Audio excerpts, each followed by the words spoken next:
மதுரை மாவட்டத்தில் 70க்கும் மேற்பட்ட ஆம்னி பேருந்துகளும் 50க்கும் மேற்பட்ட தனியார் பேருந்துகளும் என சுமார் 25 விழுக்காடு பேருந்துகள் இயக்கப்பட்டன.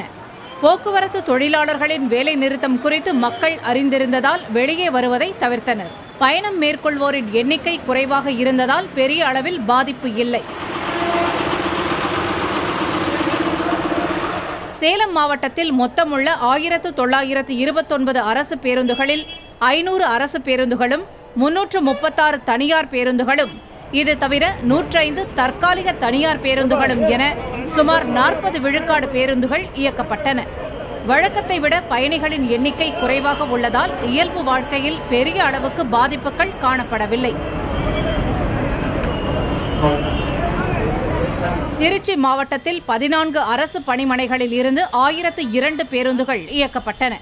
பிற்பகலுக்கு பிறகு இயக்கப்பட வேண்டிய 767 பேருந்துகளில் தற்போது 310 பேருந்துகள், அதாவது 40 விழுக்காடு பேருந்துகள் மட்டுமே இயக்கப்பட்டன. ஊழியர்களின் போராட்டம் காரணமாக பல பேருந்துகள் இயக்கப்படவில்லை. வேலூரில் 90% அரசு பேருந்துகள் இயக்கப்படவில்லை. மேலும் கோணவட்டம் பணிமனையில் அரசு பேருந்துகள் அதிக அளவில் நிறுத்தப்பட்டுள்ளன. இதன் காரணமாக சென்னை, திருவண்ணாமலை, கடலூர் உள்ளிட்ட வெளி மாவட்டங்களுக்கு செல்ல முடியாமல் பயணிகள் அவதிக்குள்ளாகினர். பெரும்பாலான பேருந்து நிலையங்கள் மக்கள் கூட்டமின்றி வெறிச்சோடி காணப்பட்டன.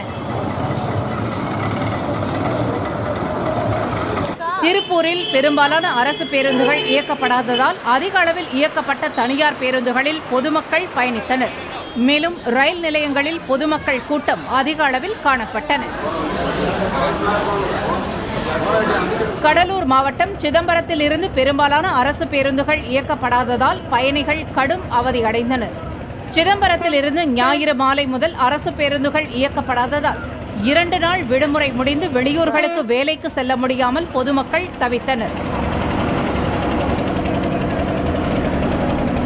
தஞ்சை மாவட்டம் கும்பகோணம் புதிய பேருந்து நிலையத்தில் 10% பேருந்துகள் மட்டுமே இயக்கப்பட்டன.